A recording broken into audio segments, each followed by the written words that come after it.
자, 우리를 진짜 너무너무 도와주시는 정말 고마우신 최고위원이시죠. 국민의힘 김종혁 최고위원 나와 계십니다. 어서 오십시오. 안녕하십니까. 예. 뭘 도와드려요? 나와주신 것만 해도 얼마나 진짜 고맙죠. 아니, 농담이 아니라 진짜 고마워요. 예, 감사합니다. 한동훈 대표 가족 이름으로 그 뭐 당원 게시판에 올라왔다 이런 주장 막 나오는데 예. 정당법 위반이다 여러 가지가 있는데 사실 이게 굉장히 뜨거운 주목을 받을 만한 일인가에 대해서 의문을 가지시는 분들도 있기는 있더라고요. 물론 뭐 진실을 밝히는 거 누가 뭐라 그러겠습니다만 어떻게 보십니까? 그러니까 이게 이제 어떻게 보면 제가 좀 설명을 드려야 될 것 같은데 그 저희 당에 이제 당원 게시판이 있잖아요. 민주당도 있을 것이고 여기 이제 당원들이 글을 써요. 근데 여기 당원들이 글을 쓰려면 책임 당원으로서 확인을 하고 실명으로 인증을 해야 돼요. 그러니까 저 같은 사람은 글을 못 쓴다 이 말씀이시죠. 근데 여기에 다 익명으로 올라가거든요. 그러니까 김 XX, EXX 이렇게 올라가요. 그러니까 누군지 몰라요. 근데 여기에 검색이라는 걸 치면 검색이라는 거에 들어가서 예를 들면 김종혁 이렇게 치면 그동안에 김종혁이 올렸던 글들이 실명으로 다 올라오는 거예요. 야, 그거 아주 희한한 시스템이네요. 근데 이게 그러니까 이렇게 하면 안 되거든요. 왜냐하면 익명 게시판에 외부인이 들어와서 물론 당원이겠지만 자기가 검색을 해봤더니 사람들이 실명이 다 올라온다. 이게 안 되는 거예요. 근데 누군가가 거기다가 한동훈 이렇게 친 거예요. 한동훈 치니까 한동훈 글이 한 200개 쫙 올라온 거야. 오, 한동훈이 여기다 글을 썼어?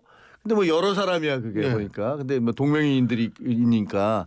근데 그 중에서 이제 한 사람이 뭐 많이 썼는데 그 중에 그 글에 무슨 뭐 대통령 뭐 여사에 대해서 뭐 개목걸이가 뭐 이런 식의 막 비아냥되는 발언이 있으니까 그걸 가지고서 야, 한동훈이 대통령을 뭐 이렇게 비난을 했다라고 처음에는 이런 식으로 나온 거예요. 근데 그거 확인해 보니까 한동훈 대표는 그때 당시에 이 사람은 몇 년 전부터 글을 썼는데 한동훈 대표는 작년 12월 달에 입당을 해서 그 전에는 법무장관이었으니까 당원이 될 수가 없고 그래서 들어왔기 때문에 전혀 한동훈 대표는 아닌 거고 그다음에 한동훈 대표는 여기 글을 등록을 하지 않아서 글을 쓸 수도 없어요 지금. 그러니까 한동훈과는 전혀 상관없는 사람인 거예요 이게.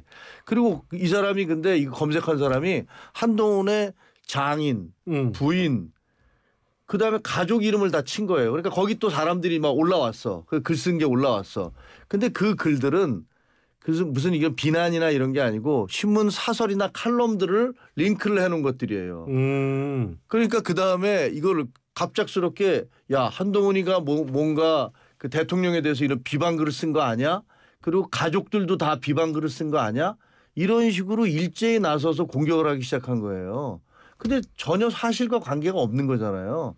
일단은 한동훈 대표가 자기는 등록도 안 한 사람이고 그다음에 거기 한동훈 대표의 무슨 그 가족의 이름으로 쳐서 올라와 있는데 이 사람들의 글은 전혀 비방이라고 할 수도 없는 거고. 그러니까 예를 들면 거기서 우리 신 교수님은 당원이 아니니까 그렇지만 저 같으면 김종혁을 치면 아마 뜰 수 있죠. 네, 저와 같은 예를 들면 윤석열 대통령을 치면 또 어떨지 모르겠어요. 그래서 거기다가 거기 이제 뭐 김재원 대표도 그 최고위원도 뭐 문제를 지적하던데 예를 들면 거기다 김재원이라고 치거나 그럼 김재원 본인이거나 동명이인이거나 아니면 또 그 가족의 이름을 치면 또 어떤 게 뭐가 올라올지 모르겠어요. 예, 그럼요.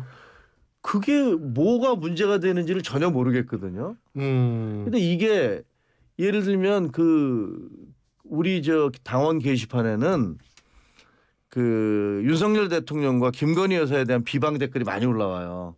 한동훈 대표에 대한 비방 댓글도 어마어마하게 그렇겠죠, 올라와요. 당연히. 심지어는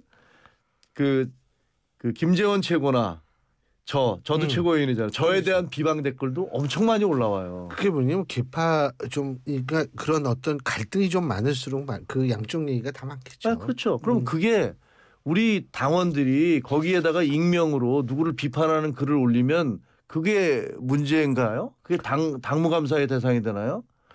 아니면 대통령에 대해서만 그런 글을 올린 사람은 당무감사를 받아야 되나요? 말이 안 되잖아요, 이건. 우리 김채율 작가가 이제 참고로 뽑아주신 자료를 제가 보니까 김재원 최고위원께서는 뭐라고 말씀하셨냐면 당무감사가 당연히 가능하다. 당 게시판 운영 전반에 대해서 확인하고 일반 당원도 관할시도당 윤리위원회에서 제명 출당 조치를 다 할 수 있게 돼 있다. 그러니까 지금 저희가 보면 정말 특이한 게 우리도 모르는 그 검색 기능에다가 한동훈이라는 이름을 치고 그다음에 저도 모르는 그 가족들의 이름을 다 쳐서 그걸 뺀 사람은 누군지 참 궁금해요. 그런 게 기능이 있는 줄 몰랐거든요. 근데 그러니까 당에서는 이거 개인정보법 위반인데 해서 그거를 한 6시간인가 작업을 해서 닫았어요. 왜냐면 그거 계속 오픈해 놓으면 문제가 되니까. 근데 그거 다 캡처해 놨다는데. 다 캡처해 놨겠죠, 당연히.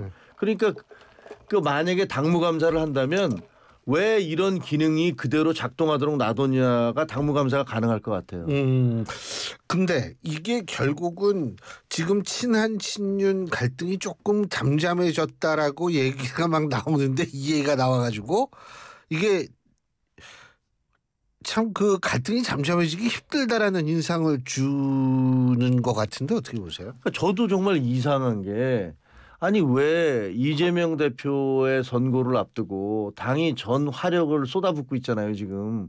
근데 갑자기 왜 이렇게 뒤통수를 치지라는 생각이 드는 거예요. 왜 멀쩡하게 우리 함께 공격을 해야 될 판에 전혀 문제가 안 되는 말이 안 되는 이런 논란을 그러니까 가족이라는 뭐 혹시 니네 가족이 뭐 쓴 거 아니야? 뭐 이런 식의 의혹을 제기하고 있는 거 아니에요. 만약에 만에 하나 그 가족이 썼다 하더라도 아무 문제가 되지 않고 왜냐하면 그게 무슨 극심한 비난이나 이런 게 아니고 칼럼 사설 링크 올려놓은 건데 조중동 사설 칼럼을 링크해놨다고 하더라고요. 그게 무슨 뭐가 문제가 되고 그 당원 게시판에는 그 수많은 욕설이 난무하는데 특히 대통령에 대해서 지적한 것만 이거를 문제 삼아야 된다? 그거는 말이 안 되잖아요. 그렇죠. 당연하죠. 그래서 거기서 경찰에서 지금 오히려 그쪽 뭐 이거를 그 확인했던 쪽에서 이게 모욕죄다 해서 한동훈이라는 지금 현재 대표가 아닌 동명인이겠죠. 그 사람에 대해서 뭐 모욕죄라고 경찰에 고발을 했잖아요. 그러니까 경찰이 조사를 하겠죠. 그럼 그 사람이 누군지가 나올 것이고 그런 과정을 걸칠 거예요. 근데 그게 처벌 대상이 되는지는 솔직히 잘 모르겠어요. 왜냐하면 그 사람 말고도 그 정도의 비판을 하는 거는 이 당원 게시판에 차고 넘치기 때문에. 그런데 그거를 자꾸 문제 삼아. 이게 뭐지? 저는 이해가 잘 안 돼요. 왜 이러는지 모르겠어요. 그런데 이건 좀 다른 얘기인데요. 이준석 의원이 오늘 그 윤 대통령이 과거 2022년 6월 지방선거 때 그 특정 뭐 어떤 그 지방선거 후보자들을 좀 거론 혹은 시장 추천 했다 뭐 이런 식으로 얘기를 하지 않았습니까? 어떻게 오늘 보십니까? 뭐 그렇게 얘기를 했더라고요. 예. 근데 이게 상당히 논란이 될 수도 있을 것 같아요. 예. 그러니까 그 이준석 의원 그러니까 전 대표 지금 현재 의원이죠. 이준석 의원의 주장은 뭐 대통령이 나한테 전화해서 뭐 누구는 좀 어때 누구는 좀 어때 뭐 이런 얘기를 했다는 거잖아요. 그러니까 그때 당시에 당 대표였고 근데 그거는 뭐 자칫하면 대통령이 뭐 부당한 공천 개입을 하려고 했던 거 아니냐라는 그런 의혹을 사기에 뭐 충분한 거고. 근데 궁금한 건 아무리 당대표라도 당대표는 공천에 자기가 직접 관여하는 건 아니잖아요. 그렇죠. 도장 찍는 거란 말이에요. 그럼 그때 당시에 공관위원장이 있었을 거 아니에요. 그러면 대통령이 나한테 그 사람 어때? 이 사람 해주는 게 좋지 않아? 라고 얘기했을 때 내가 그걸 받았어. 그럼 내가 이걸 공관위원장한테 전달을 했는지 전달을 해서 대통령이 이렇게 하니까 이거 좀 하는 게 어때? 라고 어때요? 라고 얘기를 해서 그랬으면 이거 완전한 공천 개입이 되겠죠. 그렇죠. 근데 만약에 내가 받았어. 근데 내가 그거 아예 전달을 안 했어. 그렇게 되면 어떻게 되는 거죠? 그러니까 이게 해석에 따라 그때 달라지죠. 너무 복잡해져. 예. 상황이 너무 해석에 따라 복잡해져서 달라지죠. 이준석 의원이 지금 주장하는 부분은 뭔가 이렇게 폭발성이 있는데 그 폭발성이 어디까지 갈지도 저는 잘 모르겠어요. 본인은 아마 본인에 대해서 지금 이제 명태균 씨에 대해서 자기가 그 문자를 보냈던 것이 공개가 됐잖아요. 그러니까 명태균이 대통령과 그 5월 9일 날 통화를 하기 전에 그날 새벽 0시 20분에 그러니까 12시가 넘어서 그거 뭐 대통령이 그러는데 뭐 경선하자고 그랬다는데 라고 문자를 보냈다는 거 아니에요. 근데 저는 이상한 게 아니 명태균 씨한테 왜 그 새벽에 문자를 보낼 정도로 그렇게 가까운 사이인가 둘이서? 그거 모르는데 저는 그런 생각을 했어요. 야, 정치하는 분들은 굉장히 늦게까지 이 깨어 있어서 문자를 서로 주고 받는구나. 그냥 그런 생각을 했어요. 아니, 그것도 이상하고 그다음에 12시 넘어서 보낸 다음에 왜 김영선 의원에 대해서 그렇게 관심을 쏟을 정도로 새벽에 연락을 할 정도로 그렇게 가까운 사이였나? 근데 왜냐하면 그 다음에 칠불사에서 만났을 때도 2년 뒤에도 밤에 새벽에 명태균, 김영선, 이준석, 천하람 4명이 만나잖아요. 그렇게까지 가까운 사이였나? 그게 참 특이하기도 하고요. 그다음에 연락을 해서 그랬더니 명태균이 대통령과 통화를 한 다음에 그다음에 이준석 대표한테 이 대통령이 그 공천 주기로 했다. 전략 공천 주기로 했다라는 식으로 단정적으로 얘기하잖아요. 근데 우리가 들은 내용을 보면 나는 김영선이 해주라고 했는데 당에서 말이 많대. 그래서 뭐 굉장히 유보적으로 얘기를 한 건데 그거를 받은 다음에 이제 이준석 그때 당시 대표에게는 대통령이 주라고 했다. 이렇게 얘기를 전달했다는 거 아니에요. 이 과정이 사실은 굉장히 좀 애매모호해서 그 이준석 대표가 이렇게 분명하게 밝혀줘야 될 부분도 적지 않다는 생각이 들어요. 제가 볼 때는 지금 나온 얘기 중에 이준석 의원의 오늘 발언이 이게 가장 주목할 수밖에 없는 여러 가지 뉴스 중에 그러니까 본인이 그런 얘기를 꺼냈으니까 본인이 좀 잘 어떻게 확실하게 얘기를 해주는 게 중요할 것 같고요. 김혜경 씨 공직선거법 위반 관련한 1심 선고 결과 결국은 유죄 판결이 나온 거죠. 150만 원이니까. 그렇죠. 어떻게 보십니까? 아니 사필 규정이죠 뭐. 근데 이게 아시다시피 그 법카 수사하다 나온 거잖아요. 법카로 예를 들면 뭐 소고기 무슨 뭐 초밥 그다음에 제수용 과일 뭐 이런 거 많이 샀는데 그런데 그중에서 조사하다 보니까 누구랑 밥 먹은 내용이 있는데 이게 선거 운동 기간에 의원들 부인들하고 밥을 먹었다. 그런데 10만 4천 원인가 그걸로 결제를 했네. 이거는 완전히 선거법 위반이잖아요. 네. 저도 선거해봤지만 선거 시작되면 사실 누구한테 밥을 아무도 살 수가 없거든요. 그렇죠. 네, 그럼 나중에 큰 문제가 생기니까.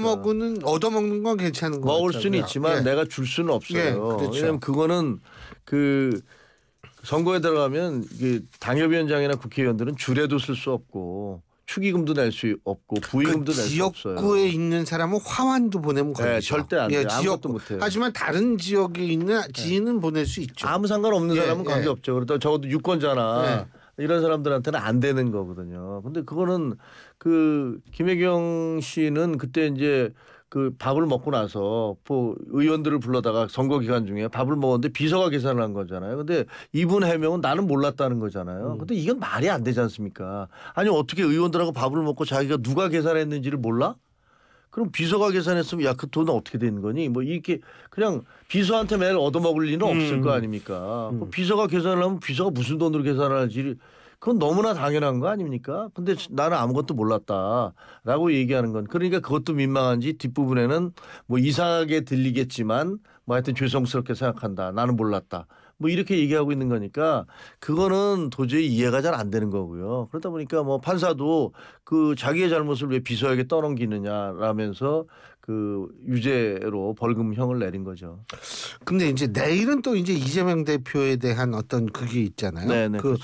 그런데 이재명 대표의 그 결심 판결을 두고서 시나리오별로 본다면 무죄 판결을 나와도 날개를 달고서 대공세를 엄청 강화할 거고 유죄 판결이 나왔을 때 특히 이제 그 피선거권 박탈형이 나오면 더 강경한 대여 투쟁 이래저래 대여 투쟁은 강화될 것이다라는 얘기를 하거든요. 네, 준비를 하고 계세요? 준비야 뭐 저희는 그렇다고 해서 뭐 그거를 어떤 식으로 할지는 그쪽에서 나오는 거를 보면서 대응을 하겠지만 그러나 뭐 지금 뭐 신 교수님 얘기한 대로 그렇게 갈 것 같아요. 그러니까 예상은 이게 무슨 80만 원 이렇게 나오기는 쉽지 않을 것 같다. 유죄거나 무죄거나. 그러니까 왜냐하면요. 지금 현재 80만 원 정도 나오려면 장량 감경. 그러니까 이 사람이 뭔가 뭐 그 반성을 하고 있다든가 뭐 여러 가지 봐줘야 될 만한 여러 가지 사유가 있는데 지금 그 이재명 대표에게는 저는 모든 걸 다 부인을 하고 있고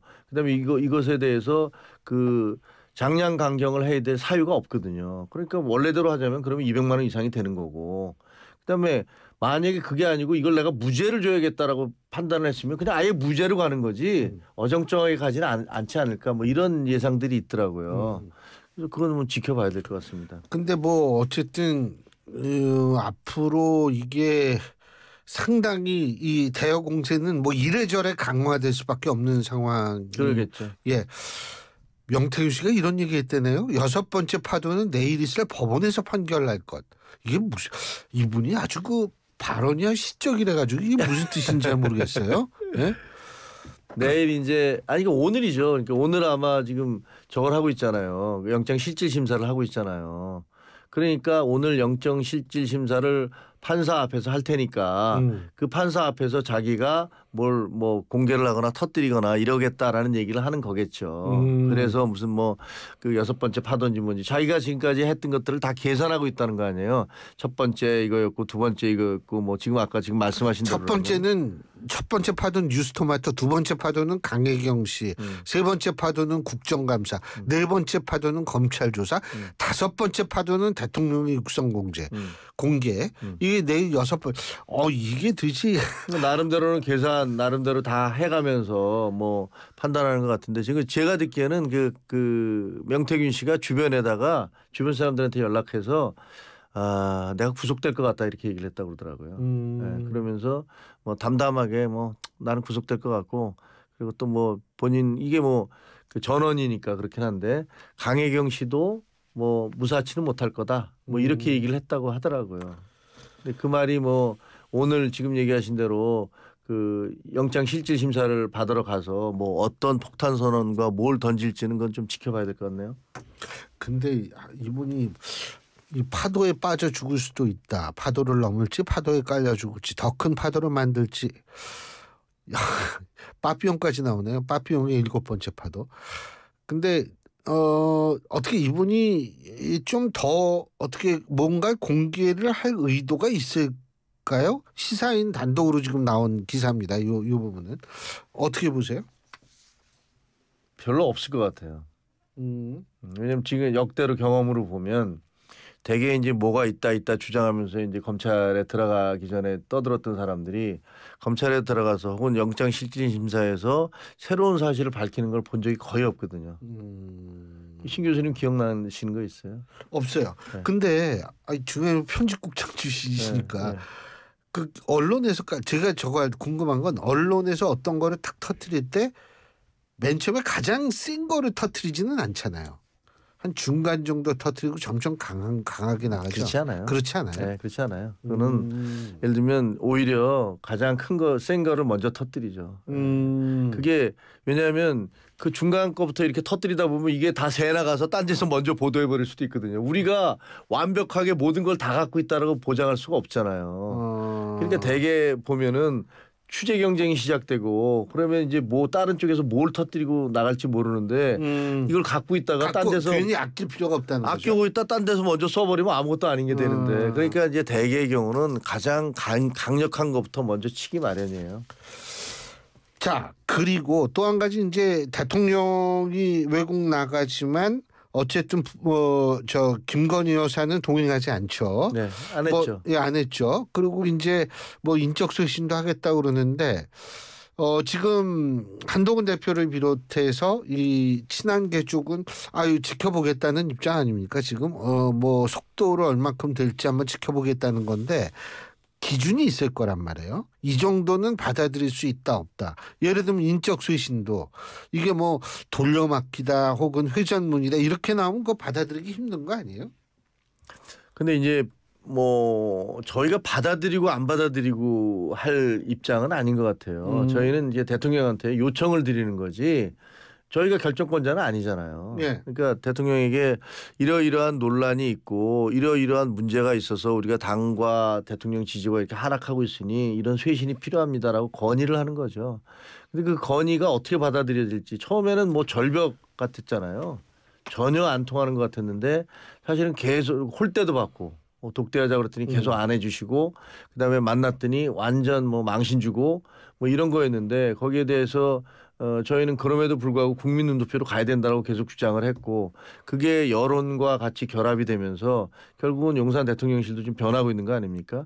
예, 바뀌고 있기 때문에 저희는 지켜보는데 그래서 뭐 어느 선이다 어느 기준이다 이렇게 얘기할 수는 없지만 바라기는 회전문 인사 같은 거 좀 그런 소리 안 나오게 정말 집권 2기를 새로 시작한다는 생각으로 그리고 가능하면 많은 인재들을 초청을 해서 써서 더 이상 이제 이렇게 뭐 친윤 일색이다라든가 뭐 회전문 인사라든가 뭐 이런 얘기 안 나오게 좀 했으면 좋겠어요. 대통령 지금 말씀하신 대로 인사권이라는 건 대통령의 고유 권한이라는 건 맞죠. 그렇죠. 그런데 그 권한이라는 것은 국민이 대통령한테 준 거거든요. 그렇습니다. 그렇다면은 결국은 내 권한이기 때문에 이렇게 한다라고 얘기하는 그 논리는 좀 성립이 되기 힘들지 않을까? 내 마음대로 한다는 건 말이 안 되는 예. 거죠. 그거는 어떻게 보면 자기의 든 권력의 남용일 수도 있는 거고요. 그다음에 예를 들면 재판관이 아니 내가 판사니까 판결 내 마음대로 하겠어 이렇게 할 수는 없잖아요. 그렇죠. 법에 따라서 양심에 따라서 해야 되는 거고 예. 그러면 그 대통령도 국민으로부터 위임받은 권한이기 때문에 그 정치인으로서의 양심과 양식 기준 뭐 이런 것들을 세워서 가야 되겠죠. 대통령 김건희 여사 같이 순방 안 간 거는 어떻게 좀 여론 진정에 도움이 될까요? 어떻게 보십니까? 저는 뭐 도움이 된다고 생각을 합니다. 지금은 그것이 옳은 것이든 그른 것이든 간에 참 말하기 민망합니다만 김건희 여사가 국민 밉상처럼 돼버렸잖아요. 그러니까 일단은 이게 자꾸 나타나지 않는 게 그렇게 하는 것이 일단 뭐 국민들의 감정을 가라앉히는데 좀 도움이 되지 않을까 그런 생각을 합니다. 지금 5개 야당 운동 41명이 윤석열 탄핵 의원 연대를 출범시켰다고 그러는데 어떻게 보십니까? 그건 그냥 한풀이하기 위한 것 같다는 느낌이 들어요. 특히 이제 조국 혁신당 대표 같은 경우는 본인이 이제 대법원 판결을 앞두고 있고 2년형을 받았기 때문에 뭐 거의 구속이 거의 불보듯 뻔한 상황 아닙니까? 그러니까 그분이 얘기하는 거 보면 그냥 사적인 감정 뭐 이런 것들이 그냥 너무 많이 묻어나서 뭐 되게 그런 분들이 많이 모여서 그리고 또 여러 가지 자기의 정치적인 이해관계가 있겠죠. 있긴 하겠지만 글쎄 대한민국 국민들은 지난번에 박근혜 전 대통령 탄핵을 봤어요. 그때 문재인 대통령이 뭐라고 그랬습니까? 저를 반대하는 모든 국민들도 저의 국민으로 생각하고 통합을 이루겠습니다. 전 그 생각나요. 뭐 나한테 이렇게 반대하면 광화문에서 뭐 무제한 토론하겠다 그랬던가 뭐 그랬어요. 뭐 그런 얘기도 했고 뭐 시장 가서 뭐 막걸리 먹겠다는 얘기도 했던 것 같고 그다음에 뭐 시작은 평등하고 뭐 기회는 평등하고 과정은 공정하고 결과는 정의로울 것이다. 예. 이런 어마무시한 멋진 말씀을 하셨지만 진짜 멋있었어요. 불행하게도 문재인 대통령은 과연 그러면 박근혜 대통령을 탄핵시키고 등장한 다음에 대한민국 국민들의 어떤 마음을 위로해 주셨나요? 적폐청산위원회라는 걸 만들어서 온 사방천지에 사람들 목 치는 것을 하셨잖아요. 그래서 2명의 대통령과 전직 대법원장과 그다음에 군 출신 수많은 사람들 그중에서 많은 사람들이 목숨을 잃었고요. 스스로 목숨을 끊는 불행한 사태도 있었고. 그래서 우리 국민들이 보기에 그래서 탄핵을 하고 나서 등장한 정권이 그러면 그 정권은 그 이전 정권보다 그렇게 낫어? 그래서 그게 잘 됐다면 지금 정권을 뺏겼겠습니까? 탄핵으로 박근혜 대통령 탄핵시키고 등장한 문재인 대통령이 결국은 다음 대통령을 만들어내지 못하고 무너져 내렸잖아요. 그건 국민들이 그 정권을 어떻게 바라보는지 아는 거거든요. 그러면 지금 윤석열 대통령 탄핵하겠다고 막 얘기하면서 이재명 대표도 얘기하고 뭐 주변의 분들 야당들 얘기해요. 저는 우리 국민들께서 아실 거예요. 저 사람들 저렇게 얘기하는 거 자기들 권력을 잡기 위해서 할 뿐이지 저 사람들이 권력을 잡았다고 해서 대한민국이 갑자기 패러다이스가 되거나 이상국가가 되는 거 전혀 아니고 오히려 더 많은 갈등과 문제점이 생겨날 수 있다는 걸 아시기 때문에 이렇게 헌정 질서를 지난번에 한번 중단시킨 것도 모자라서 또다시 헌정 질서를 무너뜨리겠다? 이것이 과연 올바른 것이냐에 대해서 저는 뭐 국민들이 그렇게 생각하지 않으실 거라고 봅니다. 근데 민주당 자체는 아직 당 차원에서 탄핵 얘기를 안 꺼내요. 그렇죠. 그건 왜냐하면 자기들도 알거든요. 그리고 할 말이 없거든요. 탄핵해서 정권 잡은 다음에 바로 뺏겼잖아요. 재창출을 못하고. 그거에 대한 국민들의 감정을 알아요. 거기다 대고 또 탄핵하겠습니다. 그러니까 그런 식으로 따지면 이거예요. 자, 민주당이 집권하면 그거는 대통령 5년 임기를 보장해주고 나중에 국민의힘이나 보수당이 집권하면 탄핵을 시키거나 아니면 임기를 2년, 1년 단축시켜라 라고 주장하는 거나 마찬가지잖아요. 그럼 이건 민주주의가 아니죠. 이건 제대로 된 국가가 아니잖아요. 그러니까 역풍도 좀 불 수 있다. 저는 뭐 엄청나게 불 거라고 생각해요. 그리고 탄핵은 어차피 헌법재판소에서 판결을 받아야 되는데 그렇죠. 헌법재판소에서 그걸 인정을 하겠습니까? 근데 약간 저는 아주 내일도 그렇고 내일 이후에 25일도 그렇고 이게 계속 그 생각하면 제가 겁이 많아서 그런지 이렇게 겁이 나요. 오늘 말씀 여기까지 듣죠. 고맙습니다. 네, 고맙습니다. 예, 지금까지 국민의힘 김종혁 최고위원이었습니다. 안녕하세요, 김연아입니다.